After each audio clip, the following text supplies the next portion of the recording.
समाज में सम्मान उन्हें मिलता है जो देव इच्छा और गुरुजनों की शिक्षा को मानकर कठिनाइयों में भी आगे बढ़ते रहते हैं। उन्हीं की सर्वत्र प्रशंसा होती है।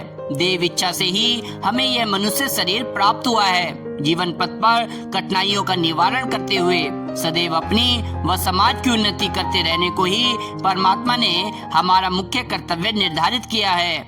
हमें कभी भी हताश नहीं होना चाहिए, हमें कभी भी निराश नहीं होना चाहिए, क्योंकि परमेश्वर स्वयं हमारी उन्नति में हमें सहयोग देने के लिए हर समय तैयार रहता है। हमें तो केवल पुरुषार्थ भर करना है। भगवान कभी भी हमारा पतन नहीं चाहता।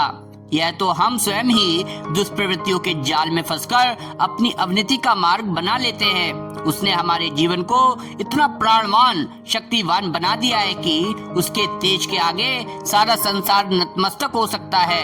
हम अपनी आत्मा और शरीर की शक्ति को पहचाने तो सही, अधिकतर व्यक्ति अपनी आत्म शक्ति को पहचानते ही नहीं और अपने शरीर को ही सब कुछ मानकर शरीर की सेवा में ही अपने को समर्पित कर देते हैं। इससे असंख्य शारीरिक मानसिक विकार उत्पन्न होते हैं और उनका अंतस कसाय कलमशों की दुर्गंध युक्त दलदल से भर जाता है।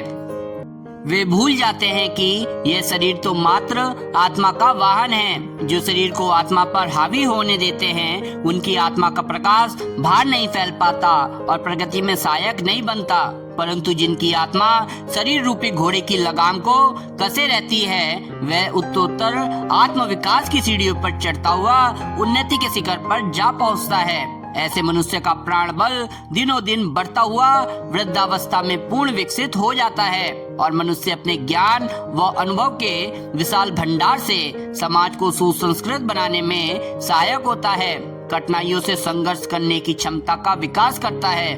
जीवन पथ में परेशानियां तो आती ही रहती है। सब कुछ हमारी मन मर्जी का होता रहे, यह संभव ही नहीं है। ऐसी विपरीत परिस्थितियों से सफलता पूर्वक जूझने की सामर्थ्य ही हमारे व्यक्तित्व को, हमारी पर्सनैलिटी को उच्च स्तर का बनाती है। उसी से सर्वत्र सम्मान व प्रशंसा प्राप्त होती है। संघर्ष से ही हमारे आत्मबल एवं प्राण बल की परीक्षा होती है।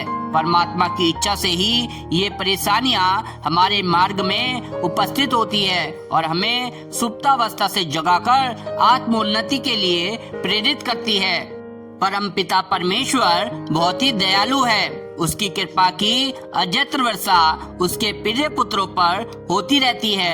जीवन में कठिनाइयां आती है, वे भी प्रकाशांतर से उसके वरदान स्वरूप ही होती है। पूर्व पाप कर्मों के दंड के रूप में यह मनुष्य को प्रायश्चित करने का एक अवसर प्रदान करती है। उसके आत्मबल को कुंदन के समान चमकाने में एक भट्टी की भूमिका भी निभाती है।